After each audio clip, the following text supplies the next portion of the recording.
അളിയ ഞാനുണ്ട് കൂടെ. ഈ തണ്ടി എന്തിനാ ഞങ്ങളുടെ ഡേറ്റിന് വരുന്നത്? നമുക്കിനി കുറച്ചു നേരം ഇവിടെ ഇരുന്ന് സംസാരിച്ചാലോ?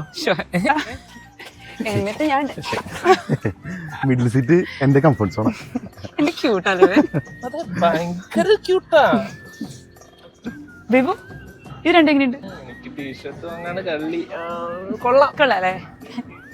പക്ഷേ ഇതിന്റെ എക്സൽ ഇല്ല. എന്റെ സൈസിൽ ലാർജ് അല്ലേ? അയ്യോ ഇത് നിനക്കല്ല, പിന്നെ അവനാ.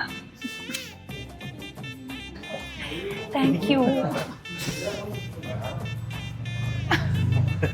ഏതാ വേണ്ടത് നിനക്ക്? നിനക്കത് തരും. Pineapple juice. Safety check. എന്ത് ക്യൂട്ടല്ലേ? അതെ സോ ഹിലേരിയസ്. ഇന്നെന്തേ അവൻ വന്നില്ലേ? ഇല്ല, അവൻ എപ്പോഴും ഉള്ളതാ. വഴക്കുണ്ടായി കഴിഞ്ഞാൽ 3 ദിവസത്തേക്ക് ഫോൺ കൊടുക്കില്ല, സംസാരിക്കില്ല. സാരില്ല, വഴക്കൊക്കെ മാറും, അവൻ വരും.